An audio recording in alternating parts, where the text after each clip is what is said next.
पहला प्रश्न है दोस्तों, राजनीतिक दल लोगों का एक समूह है जो ऐसे सिद्धांत पर सहमत हों जिसके द्वारा राष्ट्रीय हित की पूर्ति की जा सके।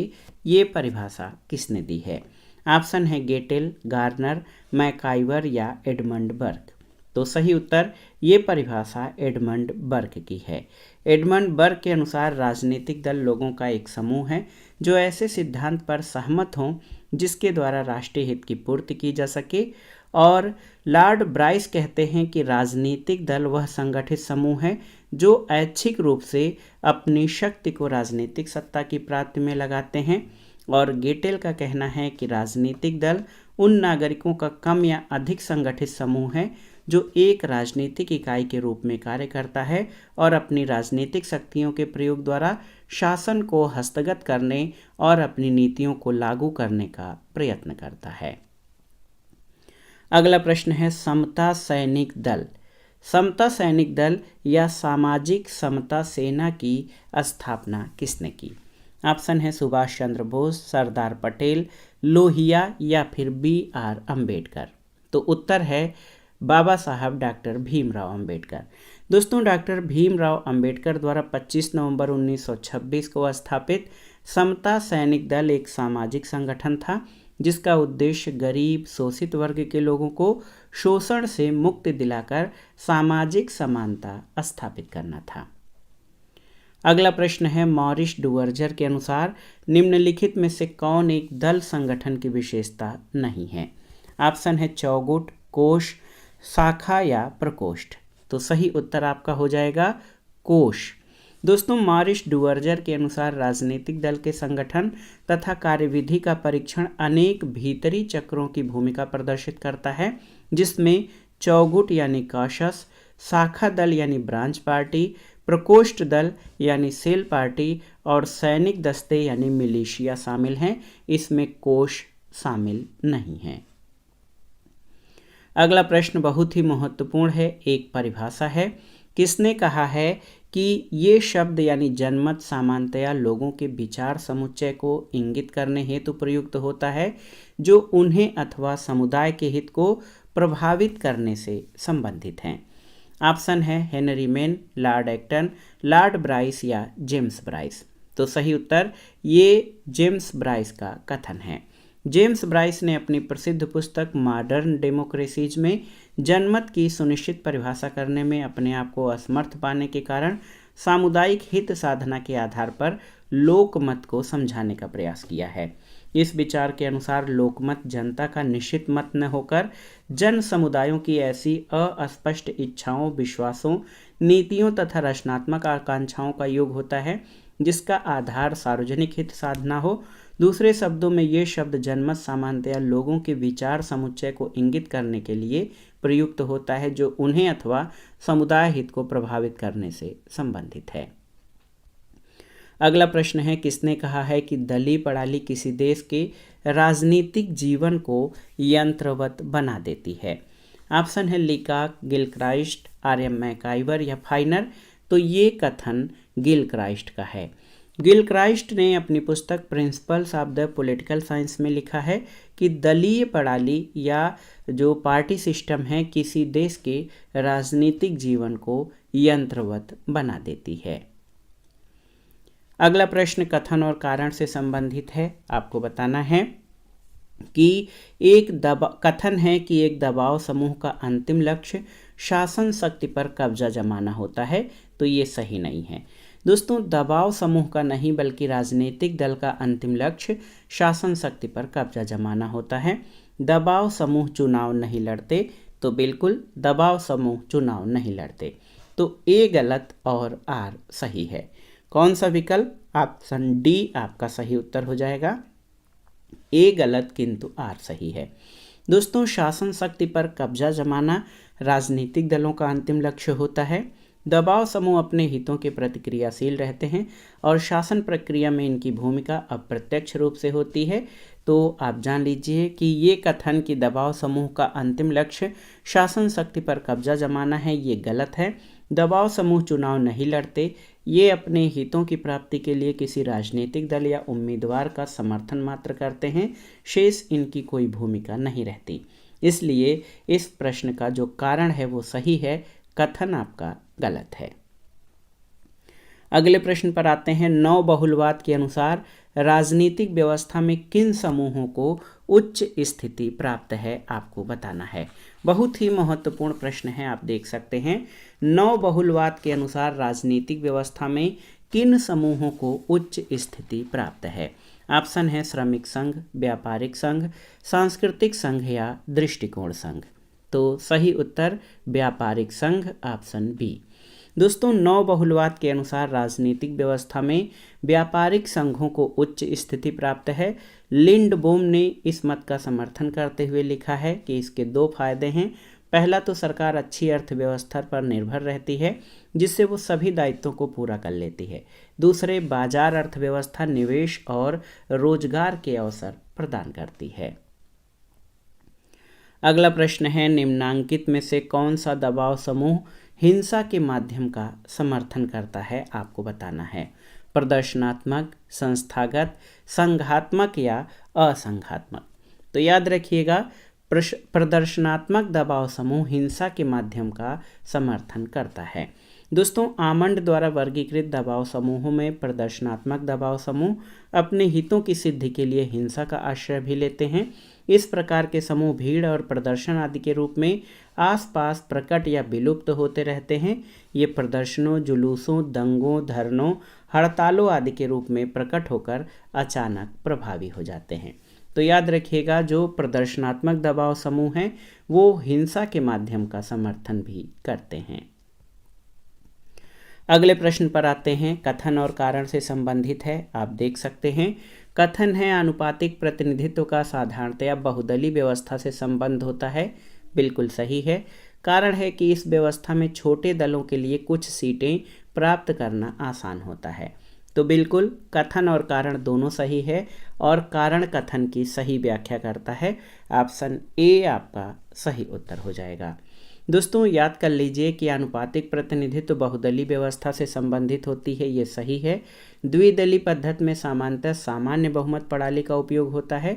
आनुपातिक प्रतिनिधित्व में छोटे दलों को अपनी संख्या के अनुपात में प्रतिनिधित्व प्राप्त हो जाता है। तो इसलिए कथन और कारण दोनों सही हैं, साथ ही कारण कथन की सही व्याख्या भी करता है। अगले प्रश्न पर आते हैं कि किसने ये मत व्यक्त किया कि हित, आदतें, भावनाएं, अभिमुखीकरण आदि जनमत में अपनी भूमिका अदा करती हैं। ऑप्शन है रूसो, लॉवेल, मॉरिस जिन्सबर्ग या फाइनर। तो ये कथन लॉवेल का है। ऑप्शन बी आपका सही उत्तर है। दोस्तों, याद कर लीजिए कि प्रथम विश्व युद्ध के बाद जनमत के बारे में कुछ नए अध्ययन प्रकट हुए ताकि जनमत के निर्माण में लोगों की अभिवृत्तियां, निष्ठाओं, आचरण की भूमिका का वर्णन किया जा सके। Public opinion in war and peace शीर्षक वाले अध्ययन में लावेल ने ये मत व्यक्त किया कि हित, आदतें, भावनाएं, अभिमुखीकरण आदि जनमत में अपनी भूमिका अदा करती हैं। अगला प्रश्न है, निम्नलिखित में से कौन सा एक भारत में दबाव समूह का उदाहरण है। ऑप्शन देखिए, भारतीय राष्ट्रीय कांग्रेस, भारतीय जनता पार्टी, जनता दल यूनाइटेड या भारतीय किसान यूनियन। तो सही उत्तर भारतीय किसान यूनियन भारत में दबाव समूह का उदाहरण है। दोस्तों, भारतीय राष्ट्रीय कांग्रेस, भारतीय जनता पार्टी और जनता दल यूनाइटेड ये तीनों ही राजनीतिक दल हैं। आमंड और पावेल द्वारा प्रस्तुत दबाव समूहों के वर्गीकरण के अनुसार भारतीय किसान यूनियन समुदायात्मक दबाव समूह के अंतर्गत आता है। अगला प्रश्न बहुत ही महत्वपूर्ण है कि राजनीतिक दल या पॉलिटिकल पार्टी की परिभाषा सबसे पहले किसके द्वारा दी गई थी। तो आप जानते हैं बर्ग के द्वारा। ऑप्शन बी आपका सही उत्तर है। इंग्लैंड के नेता और लेखक एडमंड बर्ग ने अपनी पुस्तक thoughts on the cause of the present डिसकंटेंट्स में राजनीतिक दल को सबसे पहले परिभाषित करते हुए कहा कि राजनीतिक दल एकताबद्ध लोगों का ऐसा निकाय है जो किन्हीं विशेष सिद्धांतों पर राष्ट्रीय हित को बढ़ावा देने के लिए सहमत होते हैं। तो याद रखिएगा, राजनीतिक दल की सबसे पहले परिभाषा बर्ग के द्वारा दी गई थी। अगले प्रश्न पर आते हैं। बहुत ही महत्वपूर्ण प्रश्न है, कौन सा कार्य राजनीतिक दलों द्वारा संपादित किया जाता है। गरीब लोगों की सहायता करना, अस्पतालों को संचालित करना, समाचार पत्रों को प्रबंध करना या चुनाव लड़ने में उम्मीदवारों की सहायता करना। तो सही उत्तर चुनाव लड़ने में उम्मीदवारों की सहायता करना।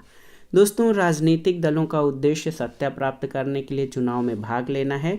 इस उद्देश्य के लिए विभिन्न निर्वाचन क्षेत्रों में अपने उम्मीदवारों को निर्वाचनों में भाग लेने के लिए टिकट देना और उनकी सहायता करना राजनीतिक दलों का प्रमुख कार्य है। अगले प्रश्न पर आते हैं। राजनीतिक दलों का निर्माण किस आधार पर होता है, आपको बताना है। ऑप्शन है धार्मिक सिद्धांत, सामान्य हित, आर्थिक और राजनैतिक सिद्धांत या जाति पर। तो सही उत्तर राजनैतिक दलों का निर्माण सामान्य हितों पर होता है। राजनीतिक दलों के निर्माण में किसी एक कारण की भूमिका नहीं होती है। विभिन्न देशों की सामाजिक, राजनीतिक और आर्थिक परिस्थितियां राजनीतिक दलों के निर्माण में प्रभावी भूमिका निभाती हैं। अल्प विकसित और विकासशील देशों में धार्मिक, जातीय इत्यादि कारक के आधार पर राजनीतिक दलों के निर्माण हुए हैं, जबकि विकसित पश्चिमी यूरोप और अमेरिका में आर्थिक और राजनीतिक कारणों ने राजनीतिक दलों के निर्माण का मार्ग प्रशस्त किया है। चूँकि सामान्य हित राजनीतिक दलों के निर्माण की सबसे स्पष्ट अवधारणा है, इसलिए सामान्य तौर पर सामान्य हित को राजनीतिक दल के निर्माण का आधार माना जा सकता है। धार्मिक, जाति या आर्थिक, राजनीतिक सभी वर्गों के अपने अपने सामान्य हित होते हैं, जिसके आधार पर वह संगठित होकर सत्ता प्राप्ति की दिशा की ओर बढ़ते हैं।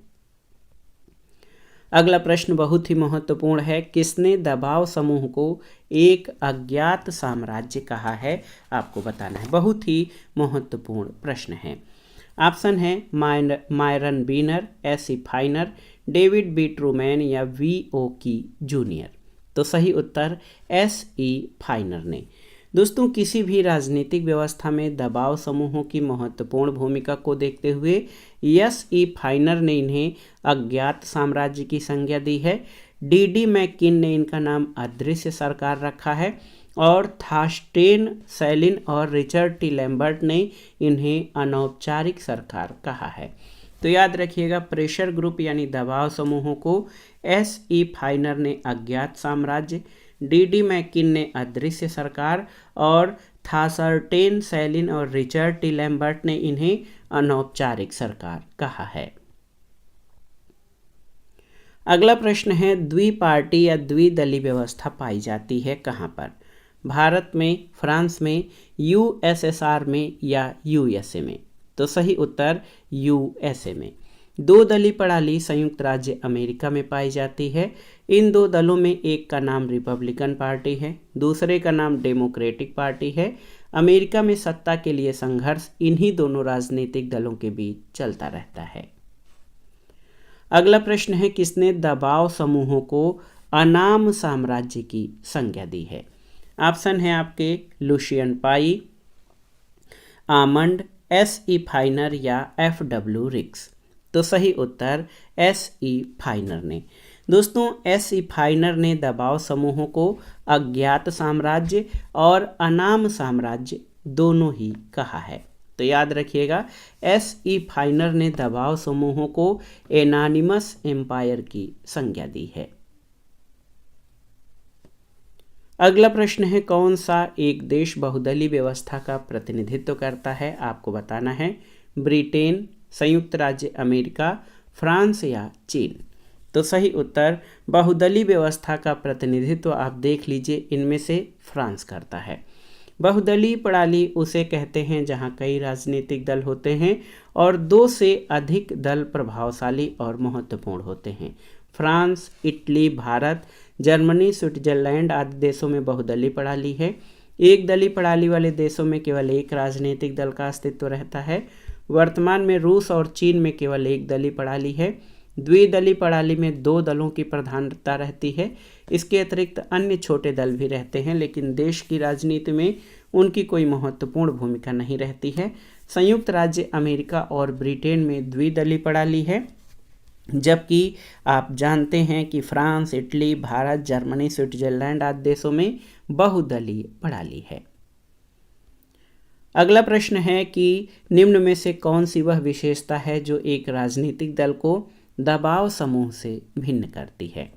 एक दल व्यक्तियों का एक समूह होता है, प्रत्येक दल का अपना संगठन होता है, राजनैतिक विचारकी पर आधारित होता है और एक दल का अपना कोष होता है। तो याद रखिएगा, राजनीतिक दल को दबाव समूह से पृथक करने वाली जो विशेषता है वो ये है कि राजनैतिक वैचारिकी पर आधारित होता है।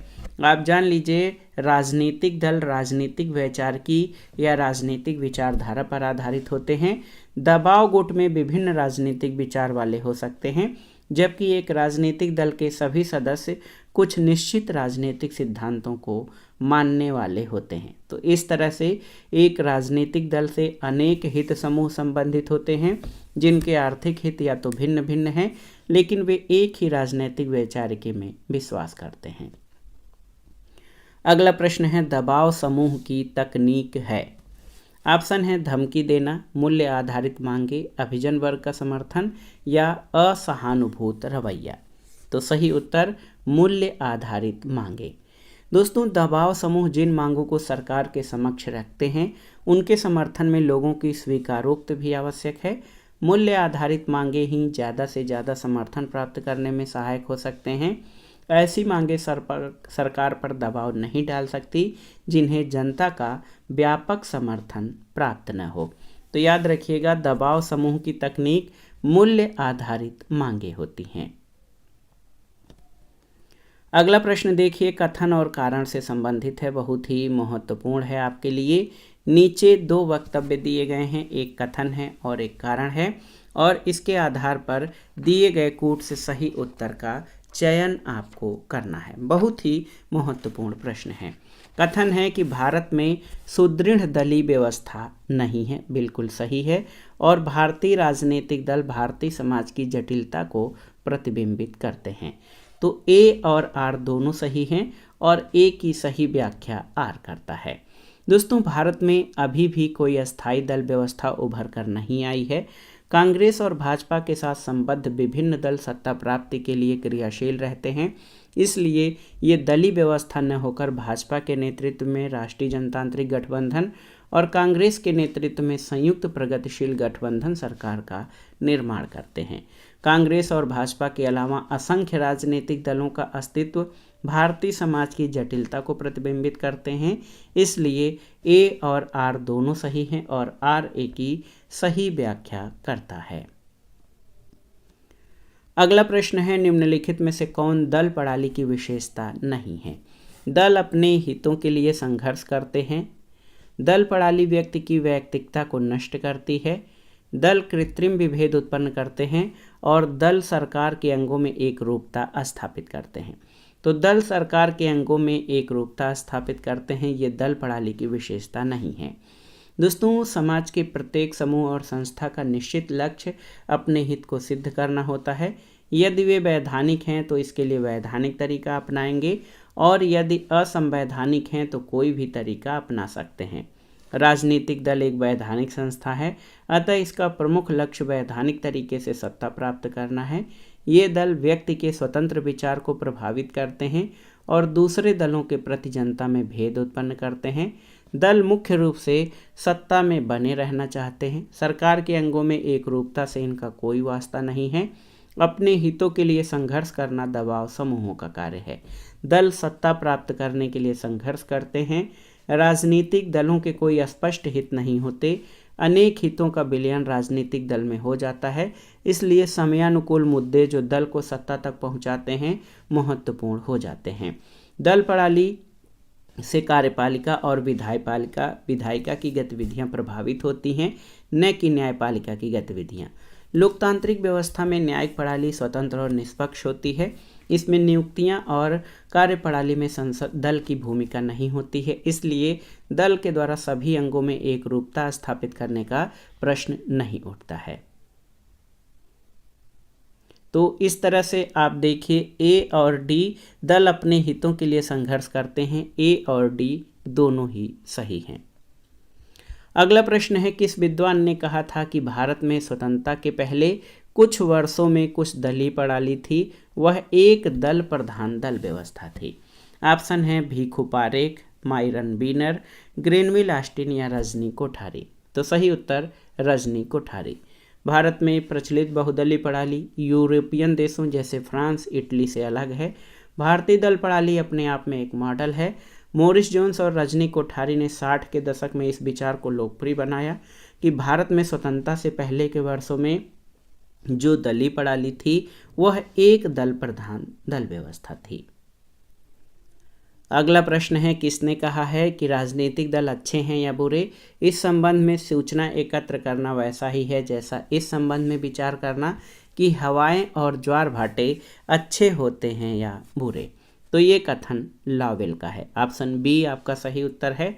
राजनीतिक दल अनेकानेक दोषों के बावजूद प्रजातंत्र के लिए आवश्यक हैं, ये कथन लॉवेल का है। इन्होंने अपनी पुस्तक government and parties in continental Europe preface में राजनीतिक दलों के बारे में कहा है कि राजनीतिक दल अच्छे हैं या बुरे। इस संबंध में सूचना एकत्र करना वैसा ही है जैसा इस संबंध में विचार करना कि हवाएं और ज्वार भाटे अच्छे होते हैं या बुरे। अगला प्रश्न है, किसने दलीय व्यवस्था और निर्वाचन व्यवस्था के मध्य सह संबंध स्थापित करने का प्रयास किया? H J Laski, M Duverger, H M Finer या लॉर्ड ब्राइस? तो सही उत्तर है एम डुअर्जर। दोस्तों, फ्रांसीसी राजनीतिक विचारक मॉरिस डुअर्जर ने अपनी चर्चित कृति पॉलिटिकल पार्टीज में राजनीतिक दलों की उत्पत्ति के बारे में विस्तार से वर्णन किया है। इन्होंने दलीय व्यवस्था और निर्वाचन व्यवस्था के मध्य सह संबंध स्थापित करने का प्रयास किया है। अगला प्रश्न है, भारत में दल विहीन लोकतंत्र की सर्वप्रथम वकालत किसने की थी? विनोबा भावे, जयप्रकाश नारायण, महात्मा गांधी या एम एन राय? तो सबसे पहले एम एन राय ने। ऐतिहासिक दृष्टिकोण से दल विहीन लोकतंत्र की सबसे पहले वकालत एम एन राय यानी मानवेंद्र नाथ राय ने की थी।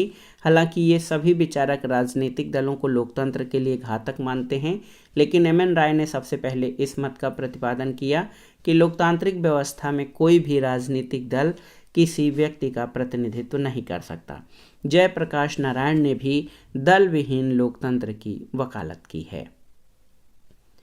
अगला प्रश्न है, कौन सामुदायिक दबाव समूह का उदाहरण नहीं है? ऑप्शन है किसान संगठन, यंग तुर्क, श्रमिक संघ या राज्य कर्मचारी संघ? तो याद रखिएगा, यंग तुर्क ये सामुदायिक दबाव समूह का उदाहरण नहीं है। आमंड ने दबाव समूहों के 4 वर्ग बताए हैं: संस्थात्मक, असमुदायात्मक, समुदायात्मक और प्रदर्शनकारी। इनके वर्गीकरण के अनुसार किसान संगठन, श्रमिक संगठन, व्यवसायिक संगठन, राज्य कर्मचारी संघ जैसे रेलवे यूनियन, शिक्षक संघ, ये सामुदायिक दबाव समूह के रूप में हैं। यंग तुर्क का वर्णन किसी रूप में नहीं मिलता।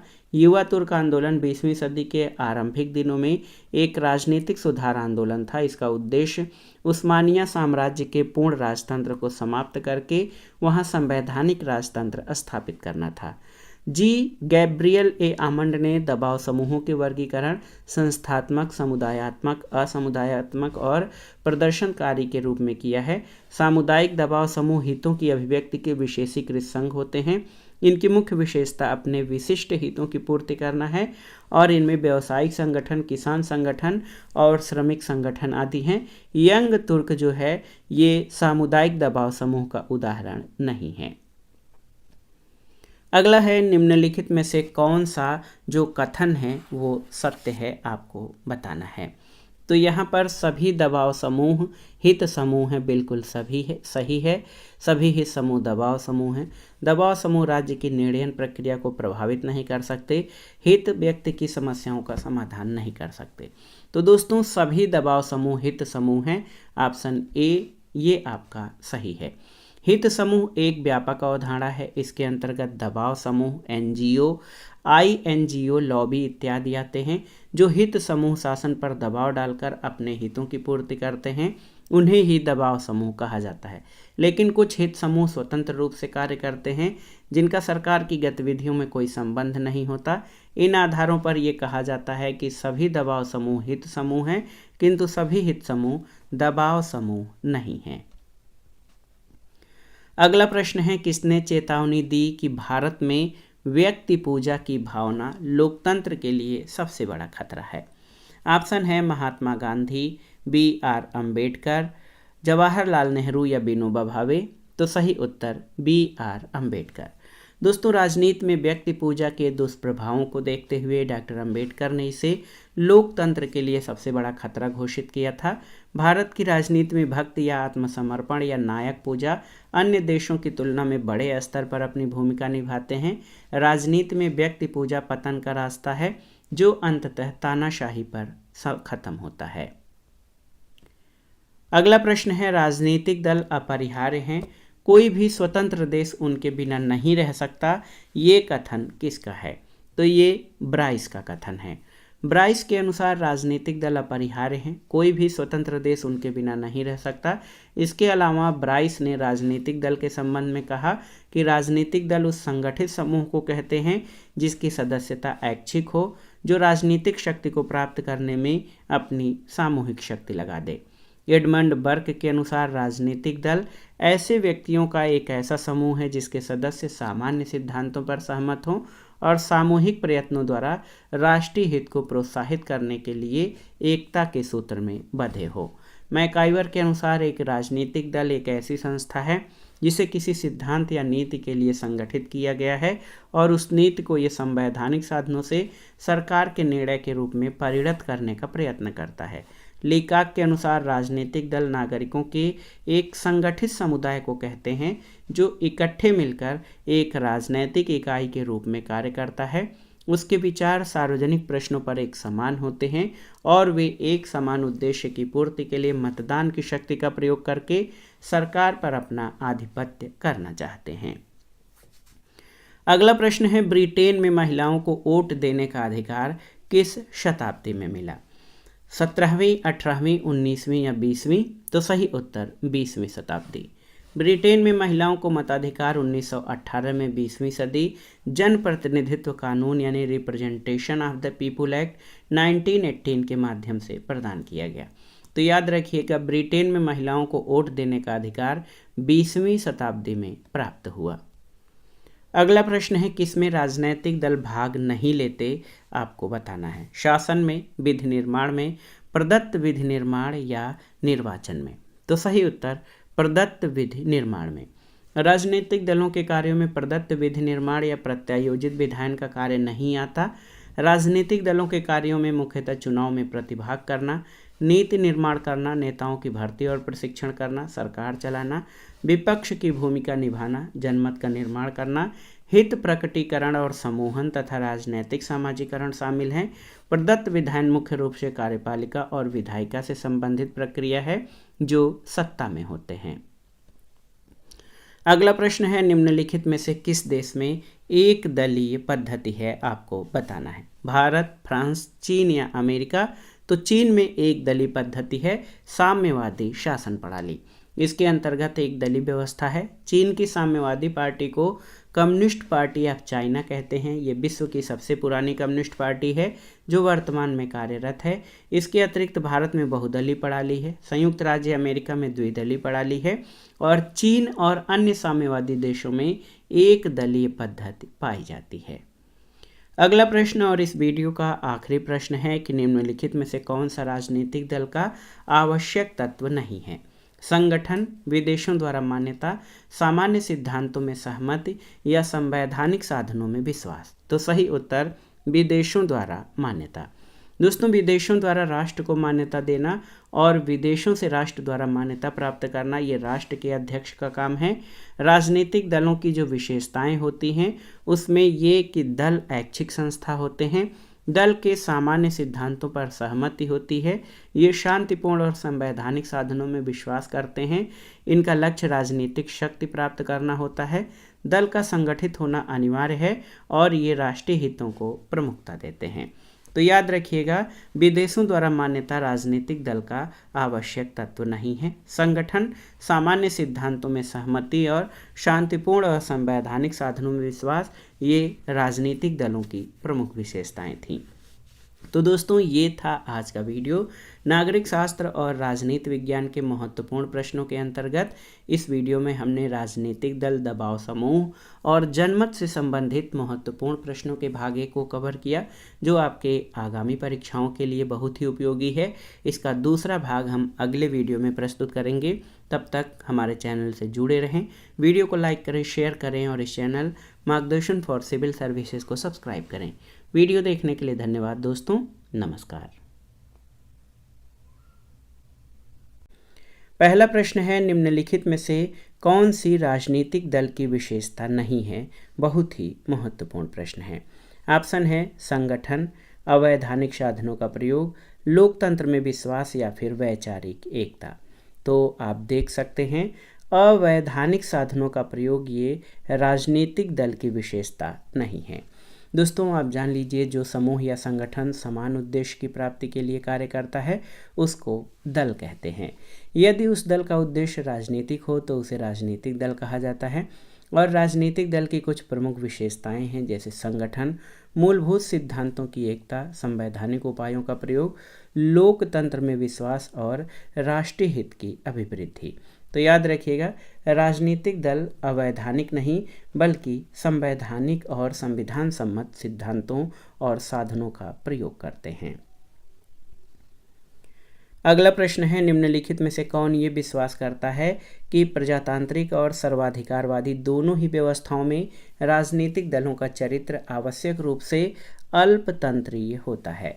ऑप्शन है रॉबर्ट मिचेल्स, ला पैलम्बोरा, सिडनी बर्बा या फिर एडमंड बर्ग। तो सही उत्तर रॉबर्ट मिचेल्स, ऑप्शन ए। दोस्तों याद रखिएगा, जर्मन समाज वैज्ञानिक रॉबर्ट मिचेल्स ने अपनी महत्वपूर्ण कृति पॉलिटिकल पार्टीज में गुटतंत्र के लौह नियम का प्रतिपादन किया। उन्होंने जर्मनी के राजनीतिक दलों का विश्लेषण करते हुए लिखा कि किसी भी राजनीतिक प्रणाली में राजनीतिक दलों पर नियंत्रण मुट्ठी भर लोगों के हाथ में रहता है। ऑप्शन ए आपका सही उत्तर है। अगला प्रश्न है, निम्नलिखित में से किसे चतुर्थ स्तंभ या फोर्थ स्टेट कहा जाता है? नौकरशाही को, न्यायपालिका को, प्रेस को या फिर राजनीतिक दल को? तो सही उत्तर आपका हो जाएगा प्रेस, ऑप्शन सी। दोस्तों लोकतांत्रिक देशों में आप याद कर लीजिए, विधायिका, कार्यपालिका और न्यायपालिका को सामाजिक राजनीतिक व्यवस्था का 3 स्तंभ माना जाता है और लोकतंत्र में प्रेस की महत्वपूर्ण भूमिका के कारण इसे चतुर्थ स्तंभ या फोर्थ स्टेट की संज्ञा दी जाती है। अगला प्रश्न है, किस देश में सिविल सेवक किसी राजनीतिक दल के सदस्य बन सकते हैं? ये प्रश्न बहुत ही महत्वपूर्ण है। आपको बताना है कि किस देश में सिविल सेवक किसी राजनीतिक दल के सदस्य बन सकते हैं। ब्रिटेन, भारत, फ्रांस या अमेरिका? तो सही उत्तर फ्रांस, ऑप्शन सी। दोस्तों फ्रांस में सिविल सेवकों को राजनीतिक दल की सदस्यता ग्रहण करने और उनकी गतिविधियों में भाग लेने की अनुमति दी गई है, जबकि भारत और अमेरिका में सिविल सेवकों पर कठोर प्रतिबंध है। हाल के वर्षों में ब्रिटेन में उच्च पदीय सिविल सेवकों को छोड़कर अन्य सिविल सेवकों को सीमित राजनीतिक गतिविधियों की स्वतंत्रता प्रदान की गई है। अगला प्रश्न है, महत्वपूर्ण है, बार बार परीक्षाओं में पूछा जाता है कि कन्वेंशन, काकस और प्राइमरी का संबंध किससे है? ऑप्शन है अमेरिकी सीनेट की शक्तियों से, अमेरिकी प्रतिनिधि सदन की शक्तियों से, अमेरिकी राष्ट्रपति और संसद के बीच संबंधों से या अमेरिकी दल और चुनाव से। तो याद रखिएगा, कन्वेंशन, काकस और प्राइमरी का संबंध मुख्यतः अमेरिकी दल और चुनाव से है। दोस्तों इसके द्वारा अमेरिका के चुनाव का आरंभ होता है और अंत राष्ट्रपति के चुनाव से होता है। अगला प्रश्न है, कौन एक राजनीतिक दल का अनिवार्य कार्यकलाप नहीं है? आपको बताना है। बैठकें आयोजित करना, समाचार पत्र प्रकाशित करना, जुलूस निकालना या पोस्टर, पर्चा और अन्य राजनीतिक साहित्य निकालना। तो याद रखिएगा दोस्तों, समाचार पत्र प्रकाशित करना जो है ये राजनीतिक दल का अनिवार्य कार्यकलाप नहीं है। समाचार पत्र प्रकाशित करना याद रखिएगा राजनीतिक दल का अनिवार्य कार्यकलाप नहीं है। हालांकि कुछ राजनीतिक दल अपने जो है अपना मुख्य पत्र या मुख्य समाचार पत्र प्रकाशित भी करते हैं, लेकिन ये इनका अनिवार्य कार्य नहीं है। राजनीतिक दलों के मुख्य कार्यों में आप देख सकते हैं प्रजातंत्र का संचालन संभव बनाना, राजनीतिक प्रक्रिया को स्थिरता प्रदान करना, जनता और सरकार के मध्य कड़ी का कार्य करना, सत्तारूढ़ दल की निरंकुशता पर नियंत्रण रखना, जनता को राजनीतिक प्रशिक्षण देना, सरकार के समक्ष मुद्दे प्रस्तुत करना, लोगों को शासन में भाग लेने का अवसर देना और राष्ट्रीय एकता स्थापित करना है। अगला प्रश्न है, प्रजातंत्र में राजनीतिक दलों के कौन से कार्य नहीं हैं, आपको बताना है। लोकमत का निर्माण करना, सरकार का गठन करना, राजनीतिक चेतना का प्रसार करना, प्रेस को नियंत्रित करना। तो याद रखिएगा, प्रेस को नियंत्रित करना राजनीतिक दलों का कार्य नहीं है। प्रजातंत्र में राजनीतिक दलों का सबसे महत्वपूर्ण कार्य जो है वो सरकार का गठन करना है, साथ ही वह लोकमत का निर्माण और राजनीतिक चेतना का प्रसार करते हैं, लेकिन वो प्रेस को नियंत्रित नहीं करते हैं। अगले प्रश्न पर आते हैं। निम्नलिखित में से देखिए, निम्नलिखित में से कौन घोषणा पत्र या मैनिफेस्टो की सर्वश्रेष्ठ परिभाषा है? पार्टी संविधान, सरकारी प्रतिबद्धता, राजनीतिक दल की प्रतिबद्धता या अभियान। तो सही उत्तर घोषणा पत्र या मैनिफेस्टो की श्रेष्ठ परिभाषा राजनीतिक दल की प्रतिबद्धता है। लोकतांत्रिक प्रणाली में प्रत्येक राजनीतिक दल कुछ मुद्दों और कार्यक्रमों पर जन समर्थन प्राप्त करने और सरकार बनाने का प्रयास करता है। इन मुद्दों और कार्यक्रमों को वो चुनाव पूर्व जारी घोषणा पत्र के द्वारा जनता के समक्ष समर्थन के लिए प्रस्तुत करता है और इस प्रकार घोषणा पत्र कुछ मुद्दों और कार्यक्रमों के प्रति राजनीतिक दल की प्रतिबद्धता को व्यक्त करते हैं। अगला है, लोकमत तैयार करने की सबसे शक्तिशाली एजेंसी क्या है? चुनाव, सार्वजनिक सभाएं, प्रेस या राजनीतिक दल। तो सही उत्तर प्रेस या मीडिया। प्रेस, मीडिया, समाचार पत्र ये लोकमत तैयार करने की सबसे शक्तिशाली एजेंसी हैं। प्रेस सरकार और जनता दोनों का नियंत्रक होता है और लिपमैन ने समाचार पत्रों को प्रजातंत्र का धर्म ग्रंथ कहा है, याद रखिएगा।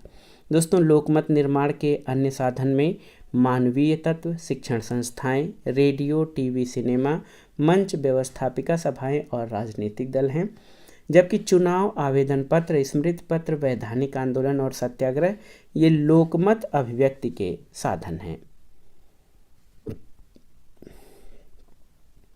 अगले प्रश्न पर आते हैं। निम्नलिखित में से कौन विचारधारा राजनीतिक दल को सामाजिक वर्ग के एक मोर्चे के रूप में विचार करती है?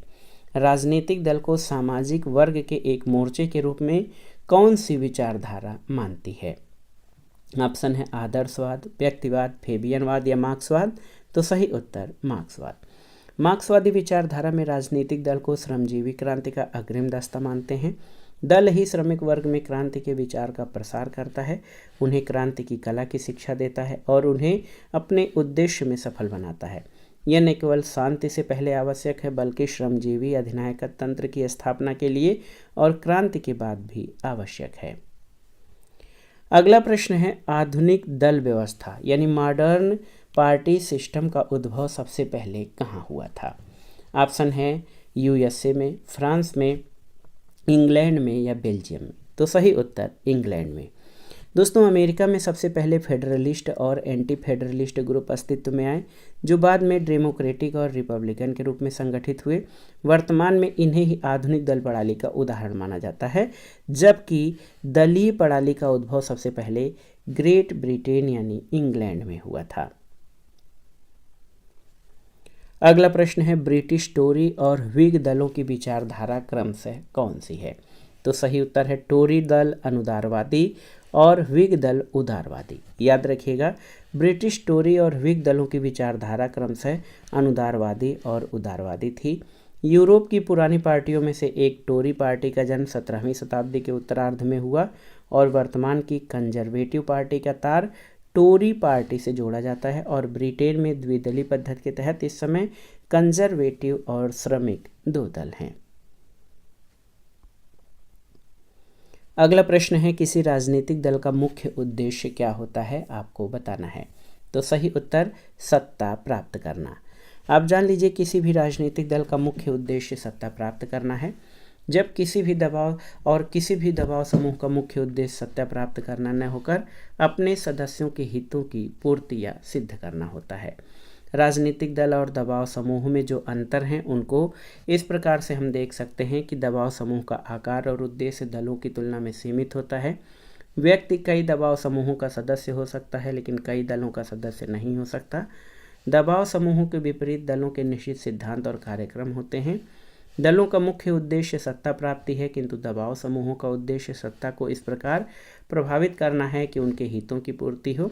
और दल लक्ष्य प्राप्ति के लिए संवैधानिक साधनों का प्रयोग करते हैं, जबकि दबाव समूह संवैधानिक और असंवैधानिक दोनों प्रकार के साधनों का प्रयोग कर सकते हैं। अगला प्रश्न है, पोलित ब्यूरो शब्द संबंधित है किससे? कांग्रेस पार्टी से, भारतीय जनता पार्टी से, साम्यवादी पार्टी से या समाजवादी पार्टी से? तो सही उत्तर पोलित ब्यूरो ये साम्यवादी पार्टी यानी कम्युनिस्ट पार्टी से संबंधित है, बहुत ही महत्वपूर्ण है। दोस्तों आप जान लीजिए कि पोलित ब्यूरो शब्द ये साम्यवादी पार्टी में नीति निर्धारित करने वाली सर्वोच्च संस्था है। इसे साम्यवादी पार्टी का बौद्धिक संगठन भी कहा जाता है।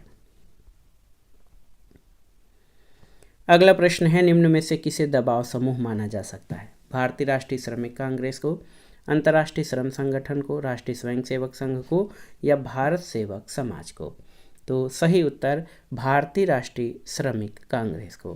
पूर्व कथित दबाव समूह की विशेषताओं को देखते हुए भारतीय राष्ट्रीय श्रमिक कांग्रेस को दबाव समूह माना जा सकता है।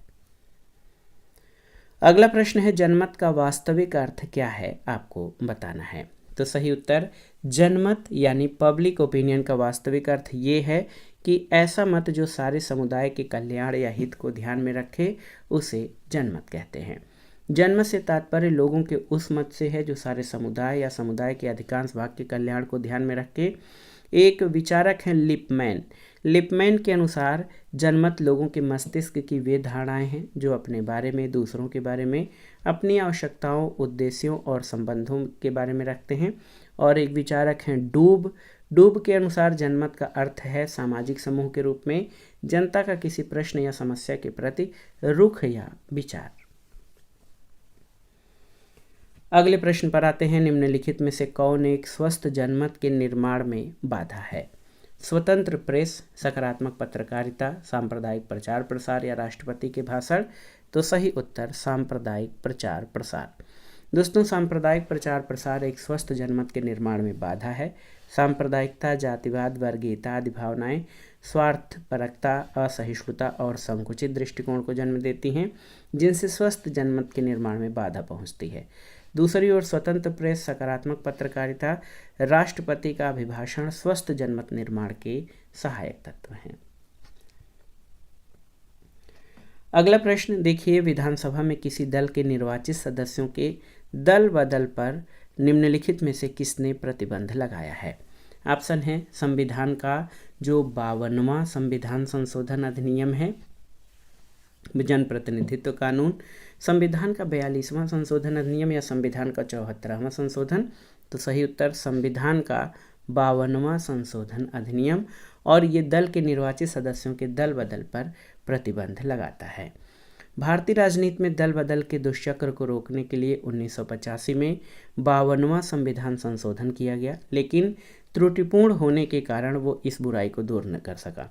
2003 में 91वें संविधान संशोधन द्वारा दल बदल की कुप्रथा को और प्रतिबंधित कर दिया गया और इस अधिनियम द्वारा मंत्रियों की संख्या पर भी प्रतिबंध लगा दिया गया। अब संघ या राज्य में लोकसभा अथवा विधानसभा के कुल सदस्य संख्या के 15% से अधिक मंत्रिपरिषद की सदस्य संख्या नहीं होगी, लेकिन छोटे राज्यों के लिए मंत्रियों की न्यूनतम संख्या 12 रखी गई है। दल बदल की व्यवस्था का वर्णन 10वीं अनुसूची में किया गया है। अगला प्रश्न है, मतदाताओं को पहचान पत्र देने का प्रावधान कहाँ किया गया है? भारत के संविधान में, जनप्रतिनिधित्व अधिनियम 1958 में, निर्वाचन विधि संशोधन अधिनियम 1975 में या दंड तथा निर्वाचन विधि संशोधन अधिनियम 1969 में? तो सही उत्तर है मतदाताओं को पहचान पत्र देने का प्रावधान जनप्रतिनिधित्व अधिनियम 1958 में किया गया है। एक समिति बनी थी, याद रखिएगा, दिनेश गोस्वामी समिति। इसकी सिफारिश के आधार पर मतदान पहचान पत्र यानी जो मतदाता पहचान पत्र एपिक होते हैं, ये जो है जनप्रतिनिधित्व अधिनियम 1958 में इसका प्रावधान किया गया है। अगले प्रश्न पर आते हैं, भारत में राजनीतिक शक्ति का मुख्य स्रोत क्या है? आपको बताना है। बहुत ही महत्वपूर्ण है। आप देखिए, कि भारत में राजनीतिक शक्ति का मुख्य स्रोत क्या है? जनता, संविधान, संसद या संसद और राज्य विधानसभा? तो सही उत्तर है भारत में राजनीतिक शक्ति जनता से प्राप्त होती है। भारत में राजनीतिक शक्ति का मुख्य स्रोत मतदाता या जनता है।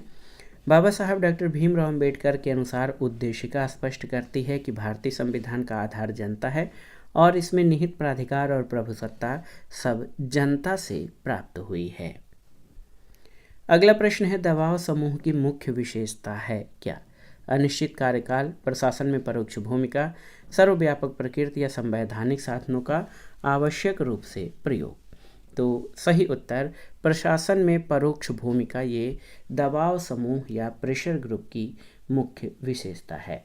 दोस्तों, दबाव समूह की मुख्य विशेषताएं जो उन्हें राजनीतिक दलों से अलग करती हैं कि ये चुनाव में भाग नहीं लेते, अपने हितों के लिए असंवैधानिक साधनों का भी प्रयोग कर सकते हैं, ये प्रशासन को परोक्ष रूप से प्रभावित करते हैं और इनका कार्यकाल अनिश्चित होता है। ये अस्थायी और अस्थायी दोनों प्रकार के होते हैं। अगला प्रश्न है दबाव समूह का व्यवस्थित अध्ययन करने वाला प्रथम व्यक्ति कौन है? आपको बताना है। Mosca, can't, F.A. बेंटले या सर जेम्स? तो सही उत्तर है A.F. बेंटले। सबसे पहले आर्थर बेंटले ने दबाव समूह सिद्धांत का अर्थ स्पष्ट करते हुए कहा कि समाज के लोगों का भाग, जिन्हें लोगों के अन्य समूहों से कटे हुए भौतिक पिंड के रूप में नहीं बल्कि गतिविधि के एक पिंड के रूप में माना जाता है, और इसी आधार पर बेंटले ने अपनी कृति द प्रोसेस ऑफ गवर्नमेंट में दबाव समूहों की गतिविधियों का उल्लेख किया है।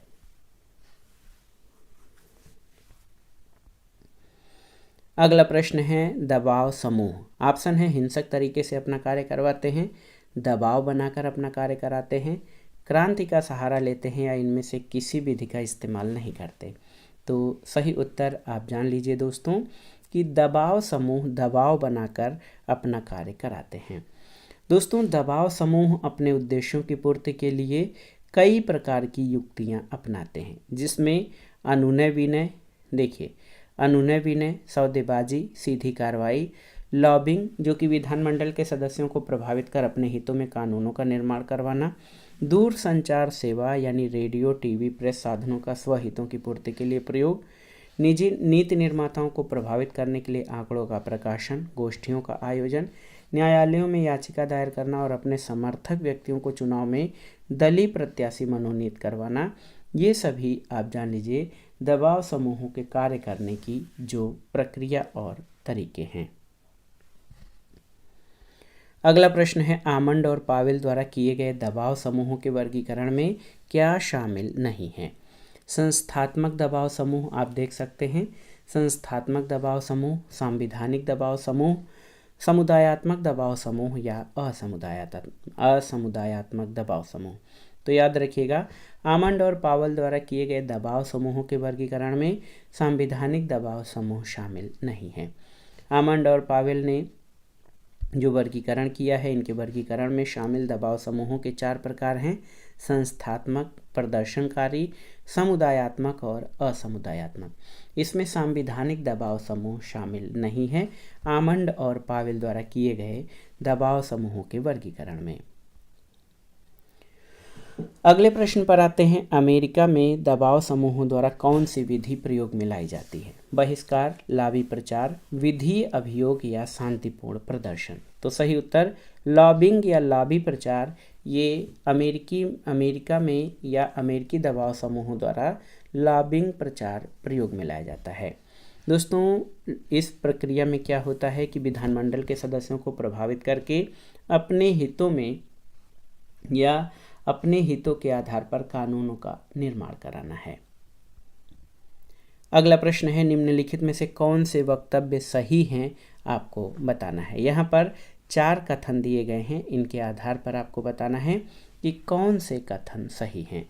दबाव समूह राजनीतिक दल से अलग हैं, दबाव समूह और राजनीतिक दल में कोई अंतर नहीं है, दबाव समूह चुनाव नहीं लड़ते और दबाव समूह सीधे राजनीतिक शक्ति प्राप्त नहीं करना चाहते। तो 1, 3 और 4 आपके सही हैं। दोस्तों, कथन 2 इसलिए गलत है कि दबाव समूह और राजनीतिक दल में कोई अंतर नहीं, तो ये गलत है। क्योंकि दबाव समूह और राजनीतिक दल में अंतर होता है, आप जान लीजिए। देखिए, दबाव समूह और राजनीतिक दल में अंतर है, और आप जान लीजिए कि दबाव समूह और राजनीतिक दलों में जो प्रमुख अंतर ये है कि दबाव समूह जो हैं वो शासन सत्ता में जो है सहभागिता नहीं चाहते हैं, न तो सत्ता की दावेदारी करते हैं, बल्कि ये अपने समुदाय के हितों के लिए शासन पर अप्रत्यक्ष रूप से दबाव बनाते हैं। अगला है, निम्नलिखित देशों में किसमें दबाव समूह सर्वाधिक सक्रिय हैं? ब्रिटेन, ऑस्ट्रेलिया, अमेरिका या भारतवर्ष? तो सही उत्तर संयुक्त राज्य अमेरिका में। संयुक्त राज्य अमेरिका में दबाव समूह सर्वाधिक सक्रिय हैं। इसका प्रमुख कारण अपने हितों के प्रति जागरूकता और संसाधनों की उपस्थिति है।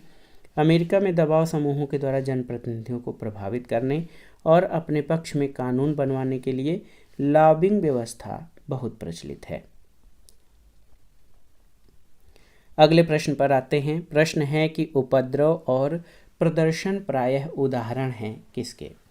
ऑप्शन है संस्थात्मक हित समूह के, आप देखिए, समुदायात्मक हित समूह के, असमुदायात्मक हित समूह के या अप्रतिमानित हित समूह के। तो सही उत्तर ऑप्शन डी आपका सही उत्तर हो जाएगा।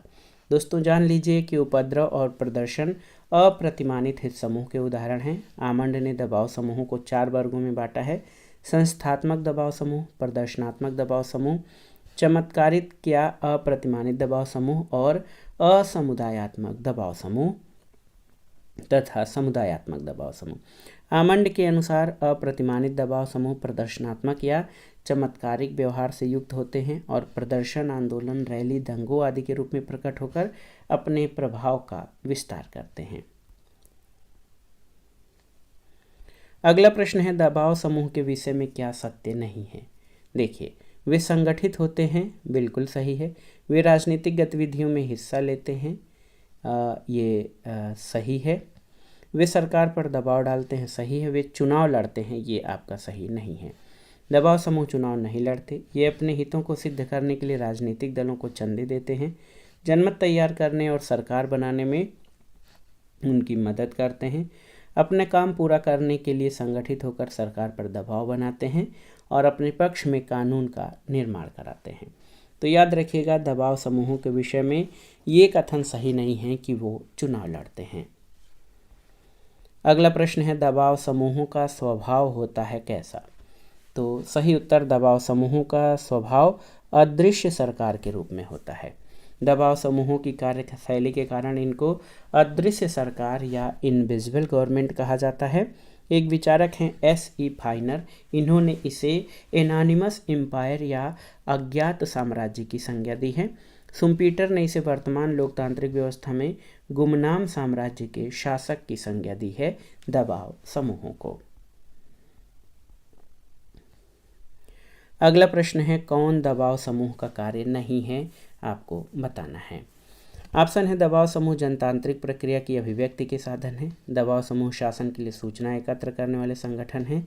दबाव समूह सरकारी निरंकुशता को सीमित करते हैं, या दबाव समूह सदैव असंवैधानिक साधनों का ही प्रयोग करते हैं।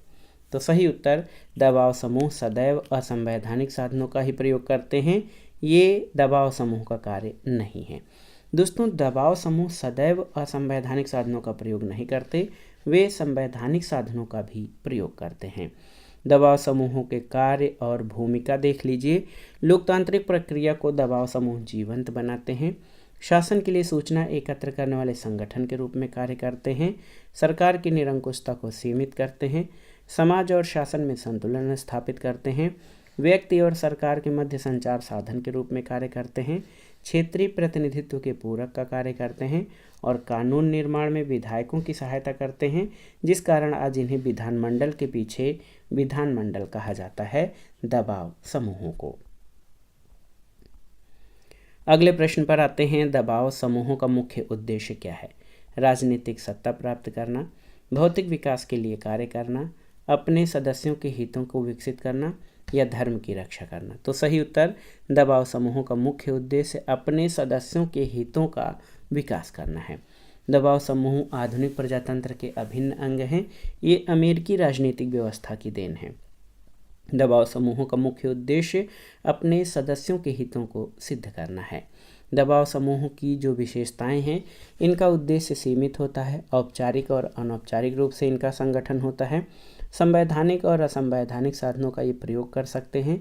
सीमित और परस्पर व्यापी सदस्यता होती है। राजनीति और प्रशासन में परोक्ष भूमिका होती है। इनका कार्यक्रम अनिश्चित होता है और प्रकृति जो है सर्वव्यापी होती है। अगले प्रश्न पर आते हैं। निम्नलिखित में से कौन जनमत का साधन या अभिकरण नहीं है? प्रेस, राजनीतिक दल, न्यायपालिका और रेडियो। तो सही उत्तर न्यायपालिका।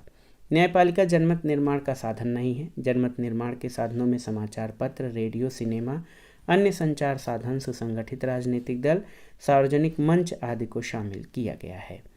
लोकमत जनमत लोकतंत्र के लिए जरूरी है और सरकार के निर्माण, संचालन और उनकी सफलता के लिए अनिवार्य है। गिन्सबर्ग के शब्दों में जनमत अनेक मस्तिष्कों की अंतः प्रक्रिया से उत्पन्न सामाजिक तत्व है। और एक विचारक है किम्बल यंग, उनके अनुसार किसी एक निश्चित समय पर जनता के जो मत होते हैं उससे जनमत बनता है। अगला प्रश्न है, मैक्स वेबर का कार्य संकेंद्रित है किस पर? तो सही उत्तर मैक्स वेबर का कार्य सरकार की वैधता पर संकेंद्रित है। वेबर के अनुसार एक व्यक्ति अन्य पर अपना प्रभुत्व 3 प्रकार से स्थापित करता है: पारंपरिक प्रभुत्व, करिश्माई प्रभुत्व और वैधानिक प्रभुत्व। वैधानिक प्रभुत्व का आधार कानून या विधि होता है और इसका सर्वोत्तम उदाहरण नौकरशाही है। तो नौकरशाही की विधिवत विवेचना और इस पर शोध कार्य मैक्स वेबर के द्वारा महत्वपूर्ण ढंग से किया गया है। अगला प्रश्न है दोस्तों, दबाव समूह या प्रेशर ग्रुप को तीसरे सदन या थर्ड हाउस का नाम प्राप्त कर लिया गया है। ये किसका विचार है आपको बताना है? फाइनर, ब्राइस, डायसी या लास्की। तो सही उत्तर फाइनर। दबाव समूहों को तृतीय सदन की संज्ञा फाइनर द्वारा दी गई है क्योंकि दबाव समूह अमेरिका में विधि निर्माण में महत्वपूर्ण भूमिका निभाते हैं। अगला प्रश्न और आज के वीडियो का आखिरी प्रश्न है कि राजनीतिक दल जनतंत्र से कहीं अधिक प्राचीन है। ये किसने कहा है? ऑप्शन है लास्की, ब्राइस, लावेल या बर्क ने। तो सही उत्तर ये ब्राइस का कथन है। जेम्स ब्राइस ने अपनी पुस्तक मॉडर्न डेमोक्रेसीज के एक भाग के 9वें अध्याय की पहली पंक्ति में उल्लेख किया है कि राजनीतिक दल जनतंत्र से कहीं अधिक प्राचीन है। तो दोस्तों ये था आज का वीडियो। राजनीति विज्ञान अथवा नागरिक शास्त्र के महत्वपूर्ण प्रश्नों के अध्ययन और रिवीजन के क्रम में इस वीडियो में आपने राजनीतिक दल, दबाव समूह और जनमत से संबंधित महत्वपूर्ण प्रश्नों का भाग 2 कंप्लीट किया, जो आपके आगामी विभिन्न परीक्षाओं के लिए बहुत ही उपयोगी है। आप इन प्रश्नों को तैयार कर लीजिए। दोस्तों वीडियो आपको कैसा लगा हमें कमेंट बॉक्स में ज़रूर बताइएगा। वीडियो को लाइक करें, शेयर करें और इस चैनल मार्गदर्शन फॉर सिविल सर्विसेज को सब्सक्राइब करें। वीडियो देखने के लिए धन्यवाद दोस्तों, नमस्कार। पहला प्रश्न बहुत ही महत्वपूर्ण है, आप देख सकते हैं। जॉन स्टुअर्ट मिल के द्वारा जिन चुनावी सुधारों का समर्थन किया गया उसमें शामिल थे। देखिए, आनुपातिक प्रतिनिधित्व, बहुल मतदान, खुला मतदान और महिला मताधिकार। तो कूट की सहायता से सही उत्तर का चयन करिए। सही उत्तर उपरोक्त सभी। दोस्तों आप जान लीजिए कि जॉन स्टुअर्ट मिल ने अपनी रचना रिप्रेजेंटेटिव गवर्नमेंट यानी प्रतिनिध्यात्मक सरकार में लोकतांत्रिक पद्धति में अनेक सुधारों का वर्णन किया है, जिसमें अल्पसंख्यक लोगों के लिए आनुपातिक प्रतिनिधित्व, शिक्षा के आधार पर बहुल मताधिकार और बेंथम के गुप्त मतदान के स्थान पर खुली मतदान प्रक्रिया और महिला मताधिकार का जोरदार समर्थन, ये सभी आप जान लीजिए कि जॉन स्टुअर्ट मिल द्वारा चुनावी सुधारों के लिए ये सभी बातें कही गई थीं। अगला प्रश्न है, निम्नलिखित में से कौन एक सार्वभौम वयस्क मताधिकार के प्रबल विरोधियों में से एक था? Marks, JS. मिल, रूसो और लाक। तो सही उत्तर जे.एस. मिल। दोस्तों राजनीतिक जीवन के संचालन में सबसे अधिक बुद्धिमान सदस्यों की बुद्धि और सदाचार का प्रभाव पड़े, इस उद्देश्य से मिल ने सार्वभौम वयस्क मताधिकार का प्रबल विरोध किया था। उन्होंने सुझाव रखा कि शासकों का चुनाव अज्ञानी और विवेकहीन जनता पर नहीं छोड़ा जाना चाहिए, क्योंकि इससे सामूहिक साधारण बुद्धि के द्वारा शासन के दोष कम हो जाएंगे। रिप्रेजेंटेटिव गवर्नमेंट में मिल ने आनुपातिक प्रतिनिधित्व और बहुल मतदान का सुझाव दिया था। और उन्होंने जोर दिया कि मतदान का अधिकार केवल उन्हीं व्यक्तियों को मिलना चाहिए जिनका एक बौद्धिक स्तर हो। अगला है, किस विचारक ने महिला मताधिकार का प्रबल समर्थन किया है, आपको बताना है। तो सही उत्तर J.S. मिल ने। J.S. मिल ने महिला मताधिकार का प्रबल समर्थन किया है। 19वीं शताब्दी में यूरोप में महिला मताधिकार काफ़ी चर्चा का विषय रहा और बेंथम, मिल, थॉमस एयर और सिजविक आदि विद्वानों ने इन अनेक आधारों पर महिलाओं को मताधिकार दिए जाने का समर्थन किया है। तो याद रखिएगा, J.S. मिल ने महिला मताधिकार का प्रबल समर्थन किया है। अगला है, सामान्य निर्वाचन के लिए एक निर्वाचन क्षेत्र का निर्धारण किया जाता है किसके द्वारा? राष्ट्रपति के द्वारा, भारत के निर्वाचन आयोग द्वारा, जनगणना द्वारा या परिसीमन आयोग के द्वारा? तो सही उत्तर परिसीमन आयोग के द्वारा। दोस्तों, सामान्य निर्वाचन के लिए निर्वाचन क्षेत्र का निर्धारण परिसीमन आयोग द्वारा किया जाता है। परिसीमन आयोग अधिनियम 1952 में ये प्रावधान है कि 10 वर्ष के बाद होने वाली प्रत्येक जनगणना के पश्चात निर्वाचन क्षेत्रों का परिसीमन किया जाएगा और चौथे परिसीमन आयोग के अध्यक्ष न्यायमूर्ति कुलदीप सिंह थे। इस आयोग का गठन 12 जुलाई 2002 को किया गया था और परिसीमन आयोग का अध्यक्ष उच्चतम न्यायालय का कोई वर्तमान या सेवानिवृत्त न्यायाधीश होता है। परिसीमन आयोग का वर्णन अनुच्छेद 82 में किया गया है। अगला प्रश्न है, किस प्रणाली के द्वारा अल्पसंख्यकों का प्रतिनिधित्व सुनिश्चित हो सकता है, आपको बताना है। एक व्यक्ति एक मत प्रणाली, आनुपातिक प्रतिनिधित्व प्रणाली, प्रादेशिक प्रतिनिधित्व प्रणाली या कार्यात्मक प्रतिनिधित्व प्रणाली? तो याद रखिएगा, आनुपातिक प्रतिनिधित्व प्रणाली, ऑप्शन बी। दोस्तों, अल्पसंख्यकों को प्रतिनिधित्व दिलाने के लिए आनुपातिक प्रतिनिधित्व प्रणाली सबसे लोकप्रिय है। इसका उद्देश्य सभी राजनीतिक दलों को विधानमंडल में प्राप्त मतों के आधार पर प्रतिनिधित्व देना है। इसके 3 मुख्य तत्व हैं।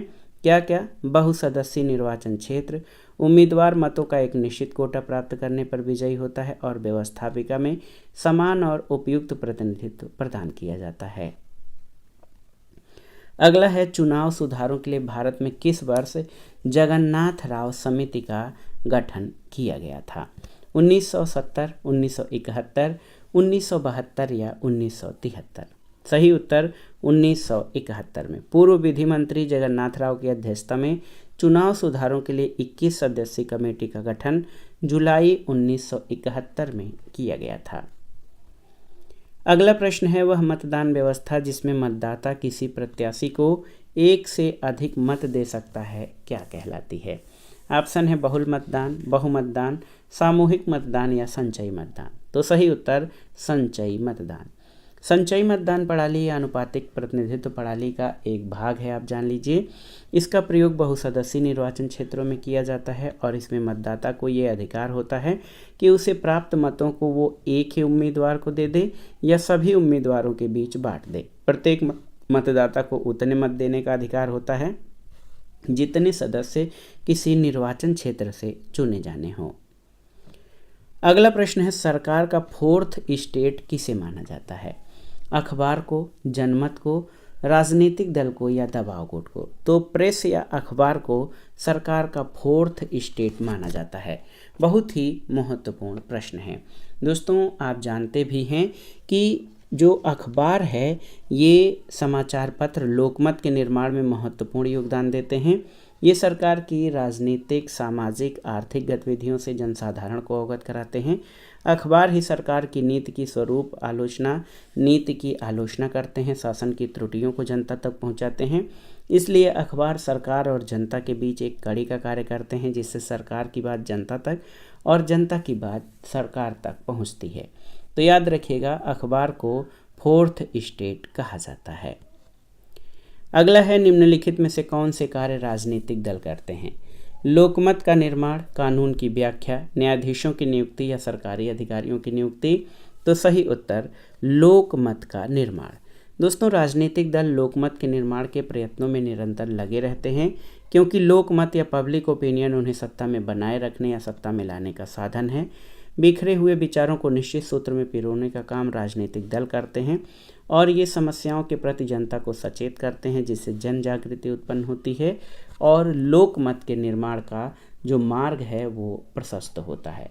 बहुत ही महत्वपूर्ण प्रश्न है, आप जान लीजिए।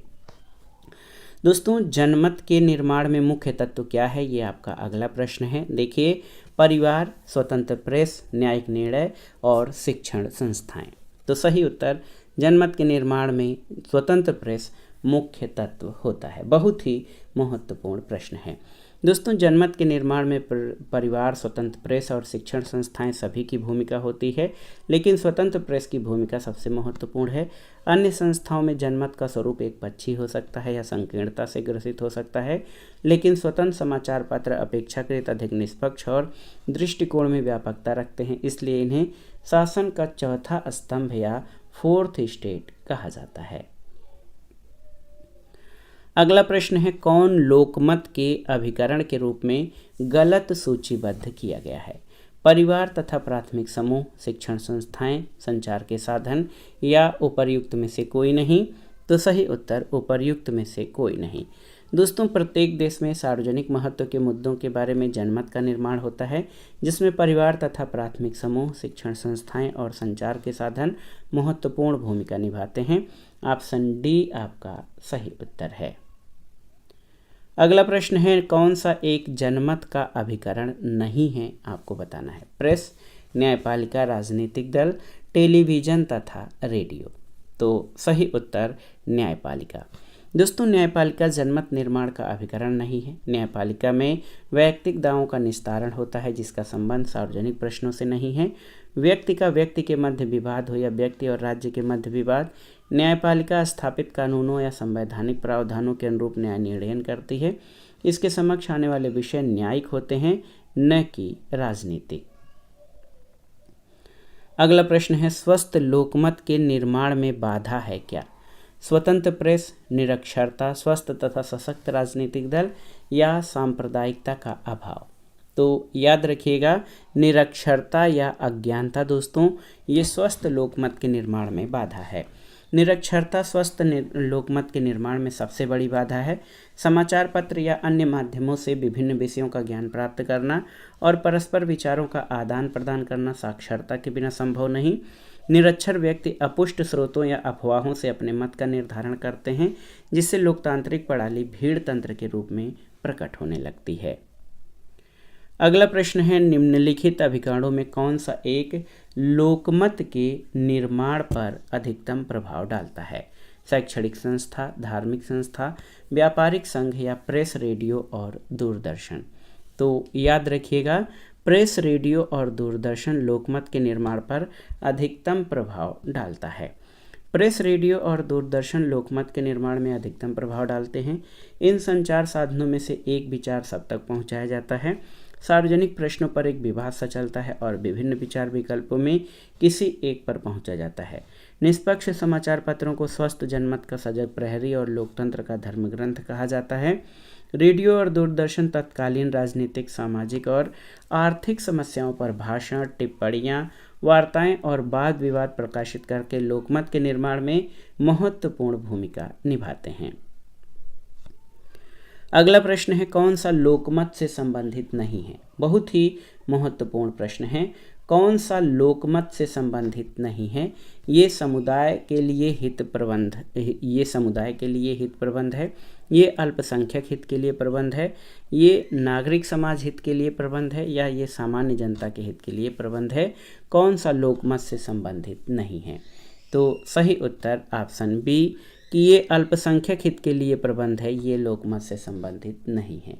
और आप जान लीजिए, लोकतांत्रिक जो शासन प्रणाली होती है दोस्तों, उसमें सामाजिक जीवन में विभिन्न संगठनों की भूमिका बहुत ही महत्वपूर्ण होती है, आप सभी जानते हैं।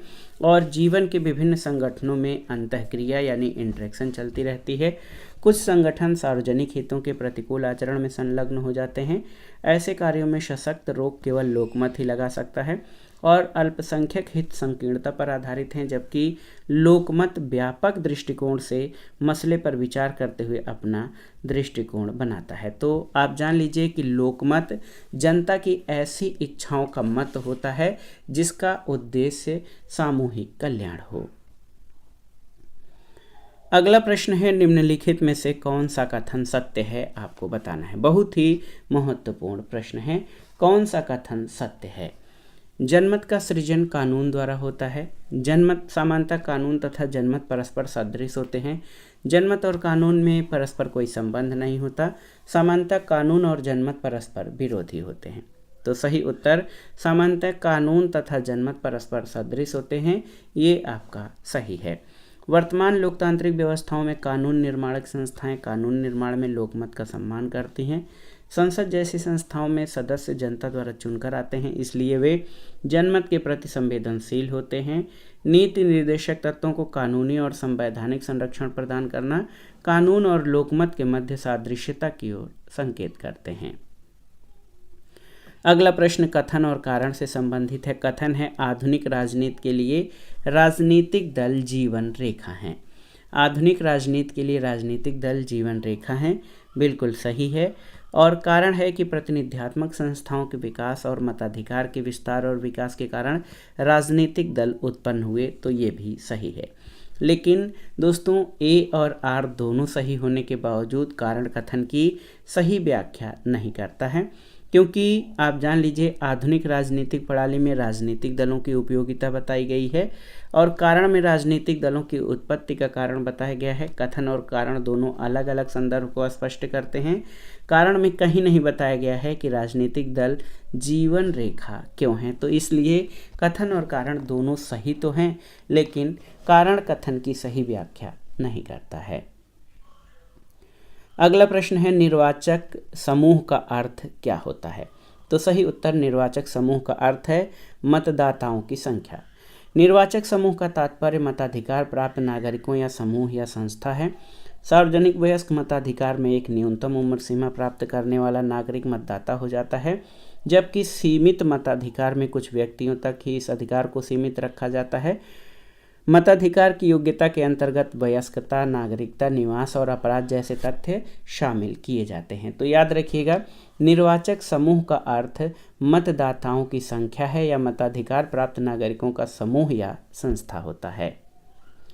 अगले प्रश्न पर आते हैं। बहुत ही महत्वपूर्ण प्रश्न है कि लोकमत के अतिरिक्त अन्य किसी वस्तु को शासन का आधार बनाकर पृथ्वी पर कभी कोई शासन नहीं कर सका है।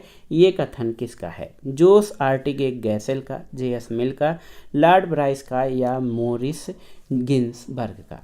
तो सही उत्तर जोस आर्टिगे गैसेल का है।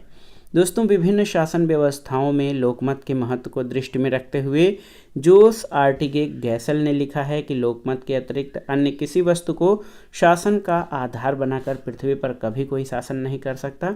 राजतंत्र, कुलीन तंत्र, अधिनायक तंत्र और विदेशी शासन के अंतर्गत भी लोकमत अपना महत्व रखता है। लोकतांत्रिक शासन प्रणालियों की बात कुछ और है।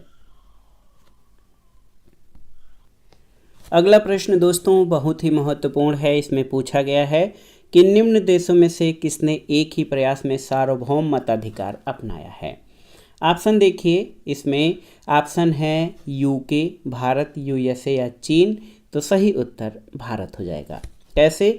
तो भारतीय संविधान के अनुच्छेद 326 के अनुसार लोकसभा और प्रत्येक राज्य की विधानसभा के लिए निर्वाचन वयस्क मताधिकार के आधार पर होंगे, यानी प्रत्येक व्यक्ति जो भारत का नागरिक है और ऐसी तारीख को जो समुचित विधानमंडल द्वारा बनाई गई किसी विधि या उसके अधीन इस निमित्त नियत की जाए कम से कम 18 वर्ष की आयु का है और इस संविधान या समुचित विधानमंडल द्वारा बनाई गई किसी विधि के अधीन अनिवास, चित्त विकृति, अपराध या भ्रष्ट या अवैध आचरण के आधार पर अन्यथा निर्धारित नहीं किया जाता, ऐसे किसी निर्वाचन में मतदाता के रूप में रजिस्ट्रीकृत होने का हकदार होगा।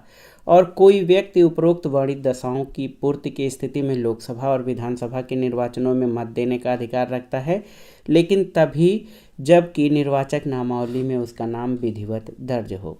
61वें संविधान संशोधन अधिनियम 1988 के द्वारा मताधिकार के लिए न्यूनतम आयु 21 वर्ष से घटाकर 18 वर्ष कर दी गई है। अगला प्रश्न है अदिष्ट प्रतिनिधित्व से क्या अभिप्राय है, आपको बताना है। प्रतिनिधि निर्वाचकों के अधीन नहीं है, प्रतिनिधि निर्वाचकों के अधीन कार्य करते हैं, निर्वाचक प्रतिनिधियों को आदेश नहीं दे सकते या यह व्यवहारिक है। तो सही उत्तर आपका हो जाएगा अदिष्ट प्रतिनिधित्व का अर्थ है प्रतिनिधि निर्वाचकों के अधीन कार्य करते हैं। अदिष्ट प्रतिनिधित्व का अर्थ प्रतिनिधि को निर्वाचकों के आदेश के अनुसार कार्य करने से लिया जाता है। ऐसे प्रतिनिधित्व में प्रतिनिधि की अपनी इच्छा कुछ भी महत्व नहीं रखती, ये केवल निर्वाचकों की इच्छा को अभिव्यक्त करता है। वह प्रत्येक निर्णय निर्वाचकों के स्पष्ट आदेश के अनुरूप करता है। वर्तमान समय में इसे अव्यवहारिक माना जाता है। अगला प्रश्न बहुत ही महत्वपूर्ण है। एकल संक्रमणीय मत प्रणाली का सर्वप्रथम प्रतिपादन करने वाले राजनीतिक चिंतक का नाम क्या है? ये प्रश्न बहुत ही महत्वपूर्ण है, आप देख सकते हैं, बहुत ही महत्वपूर्ण प्रश्न है। तो यहाँ पर ऑप्शन हैं J.S. मिल, थॉमस हेयर, डेविड डिस्टन या लुसियन पाई। तो सही उत्तर ऑप्शन बी, आप जानते हैं, थॉमस हेयर, और इसीलिए एकल संक्रमणीय मत प्रणाली को हेयर पद्धति भी कहा जाता है। एकल संक्रमणीय मत प्रणाली का सबसे पहले आविष्कार थॉमस राइट हिल ने किया। डेनमार्क में इस प्रणाली का सर्वप्रथम उपयोग चुनाव में किया गया, लेकिन एकल संक्रमणीय मत प्रणाली इसका सर्वप्रथम व्यवस्थित प्रतिपादन करने वाले राजनीतिक चिंतक ब्रिटिश विधिवेत्ता थॉमस हेयर थे। इन्होंने इसका प्रतिपादन अपनी पुस्तक द मशीनरी ऑफ रिप्रेजेंटेशन में सन 1857 में किया। इन्होंने आनुपातिक प्रतिनिधित्व की प्रणाली का सबसे पहले प्रतिपादन किया, जिसे हेयर प्रणाली या हेयर सिस्टम कहा जाता है। ये प्रणाली अल्पसंख्यकों को प्रतिनिधित्व प्रदान करने की उत्तम व्यवस्था है। अगला प्रश्न है, एक नमनीय और अलिखित संविधान पाया जाता है कहाँ पर? ऑस्ट्रेलिया में, ग्रेट ब्रिटेन में, कनाडा में या जर्मनी में? तो सही उत्तर नमनीय और अलिखित संविधान ग्रेट ब्रिटेन का है। ब्रिटिश संविधान विश्व का सबसे प्राचीन और एकमात्र अलिखित संविधान है। वर्तमान के अधिकांश संविधान बहुत कुछ ब्रिटिश संविधान के प्रक्षिप्त अंश हैं। ब्रिटिश संविधान की प्रमुख विशेषताएं हैं विकसित संविधान, अलिखित संविधान, एकात्मक संविधान, विधि का शासन, लचीला संविधान, संसद की सर्वोच्चता, संसदीय शासन प्रणाली, सीमित राजतंत्र और द्विदलीय पद्धति। अगला प्रश्न है कि हेयर प्रणाली, इसका संबंध किससे है? तो आप जानते हैं हेयर प्रणाली का संबंध आनुपातिक प्रतिनिधित्व की एकल संक्रमणीय पद्धति से है। एकल संक्रमणीय पद्धति को हेयर प्रणाली के नाम से जाना जाता है।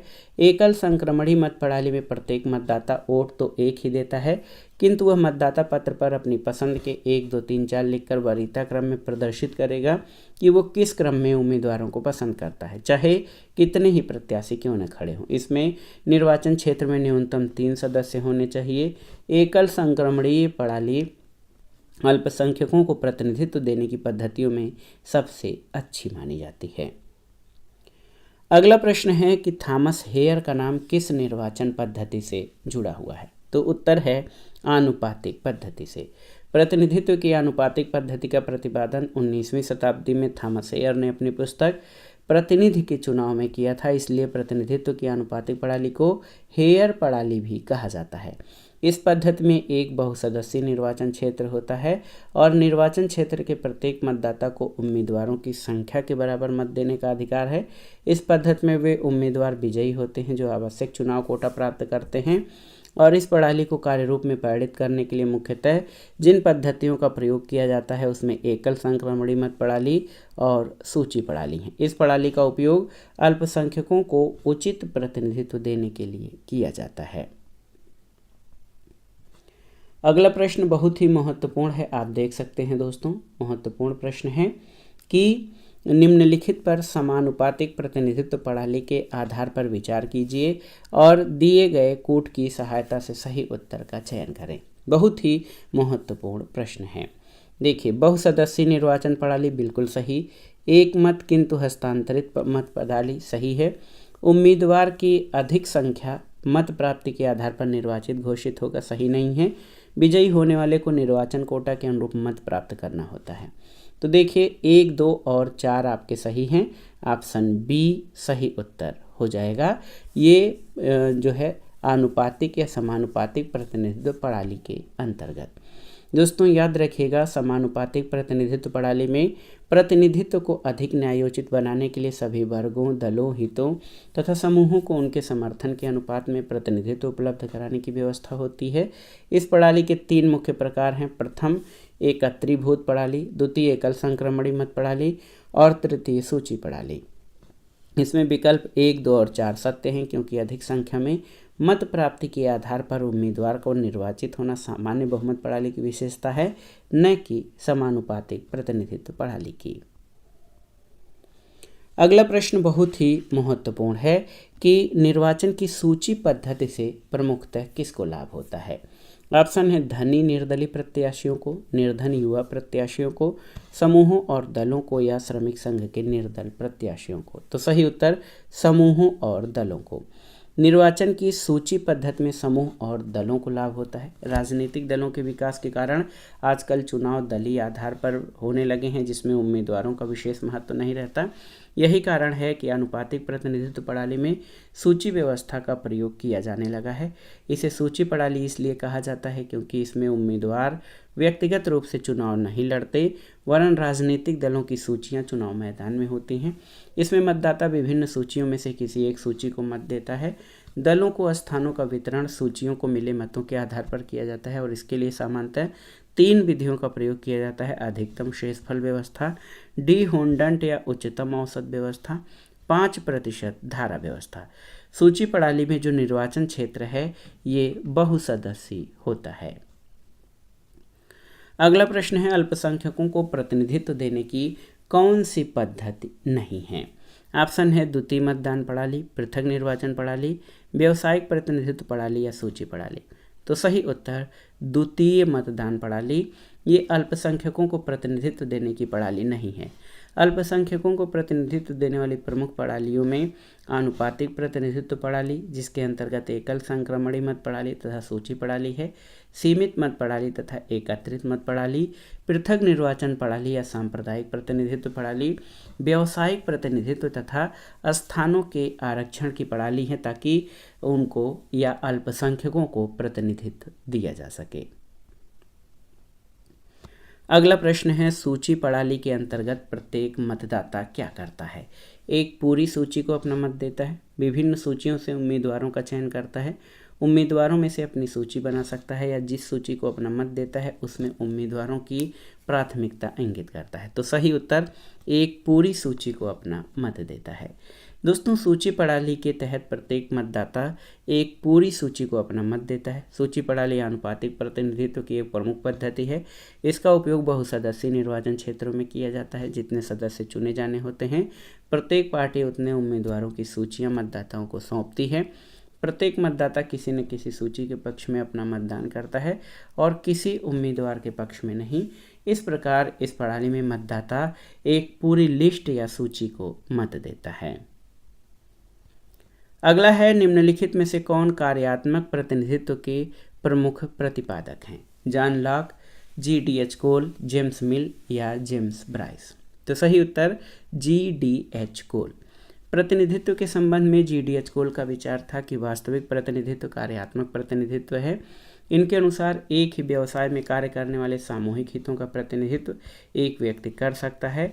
इस प्रकार के प्रतिनिधि न केवल औद्योगिक क्षेत्र में निर्वाचित किए जा सकते हैं, बल्कि इनकी नियुक्ति सामाजिक और राजनीतिक क्षेत्रों में भी की जा सकती है। ऑप्शन बी आपका सही उत्तर है। अगला प्रश्न है कुछ रिक्तियों को भरने के लिए किए गए निर्वाचन में निम्नांकित में किस प्रकार की संज्ञा देंगे। नामांकन, उपचुनाव, निर्वाचन या इनमें से कोई नहीं। तो सही उत्तर उपचुनाव या बाईपोल। दोस्तों, कुछ रिक्तियों को भरने के लिए जो निर्वाचन किया जाता है उसको उपचुनाव कहते हैं। ऐसी स्थितियों में कब चुनाव कराए जाते हैं?